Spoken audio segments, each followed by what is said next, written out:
रोगांवर उपचार करण्यासाठी, प्रतिबंध करण्यासाठी आणि लक्षणे कमी करण्यासाठी औषधे वापरली जातात.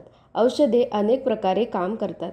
काही औषधे जीवाणू आणि विषाणूंसारख्या आक्रमक जंतूंना मारून किंवा त्यांचा प्रसार रोखून रोगांवर उपचार करू शकतात. म्हणूनच आज मेडी म्हणजेच महाराष्ट्र इंडस्ट्रीज डेव्हलपमेंट इन्स्टिट्यूट तुमच्यासाठी औषधी टॅब्लेट उत्पादन व्यवसायावर एक औद्योगिक माहितीपट घेऊन आली आहे. Raw material, active pharmaceutical ingredients, excipients, salt, solvent, flavourings, additives, natural material, fine chemical, packaging material. Plant and machinery, shifter machine, mass mixer, granulation machine, fluid bed dryer, octagonal blender, tablet press machine, pan coater, pass box, dispensing booth, quality control equipment, packaging machine. Process: सर्वप्रथम सर्व कच्चा माल अधिकृत विक्रेत्यांकडून खरेदी केला जातो आणि ते SOP-नुसार स्टोअर मॅनेजरद्वारे तपासले जाते आणि उत्तीर्ण झालेले कच्चे माल त्यावर क्वारंटाईन लेबल लावल्यानंतर साठवले जातात. त्यानंतर आवश्यकतेनुसार कच्चा माल प्रक्रिया क्षेत्रात आणला जातो आणि प्रक्रिया सुरू होते.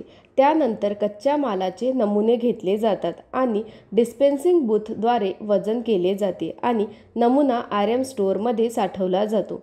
त्यानंतर त्या नमुन्याची QCद्वारे चाचणी केली जाते. QCमधून गेल्यानंतर ते चाचणी क्षेत्राखाली साठवले जाते. नंतर RMवर हिरवा स्लिप लेबल लावला जातो आणि ते मंजूर RM क्षेत्रात पाठवले जाते. पुढील टप्प्यात योजनेनुसार वितरण केले जाते. नंतर ते मोठ्या पॉलीबॅग किंवा कॅरीबॅगच्या मदतीने पास बॉक्समध्ये ठेवले जाते. मग केमिस्टकडून त्याची उलट तपासणी केली जाते. त्यानंतर ते MFR म्हणजे मास्टर फॉर्म्युला रेकॉर्डनुसार टप्प्याटप्प्याने पुढे नेले जाते. MFRच्या पहिल्या टप्प्यात शिफ्टर मशीनच्या मदतीने जाळीमध्ये आवश्यकतेनुसार चाळणी केली जाते. नंतर ते मिक्सिंगसाठी मास मिक्सरमध्ये पाठवले जाते. मिक्सरची वेळ MFRनुसार सेट केली जाते. मिसळल्यानंतर ग्रॅन्युलेशन मशीनच्या मदतीने त्याचे ग्रॅन्युल MFRनुसार बनवले जातात.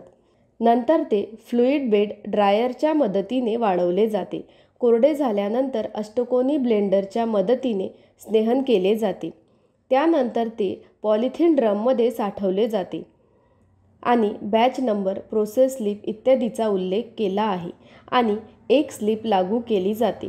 त्यानंतर नमुना चाचणीसाठी QCमध्ये पाठवला जातो. मग ते कॉम्प्रेशनसाठी पाठवले जाते. नंतर ते पॅक करून बाजारात विक्रीसाठी पाठवले जाते. तर आज आपल्याला औषधी टॅब्लेट उत्पादन व्यवसायाबद्दल माहिती मिळाली.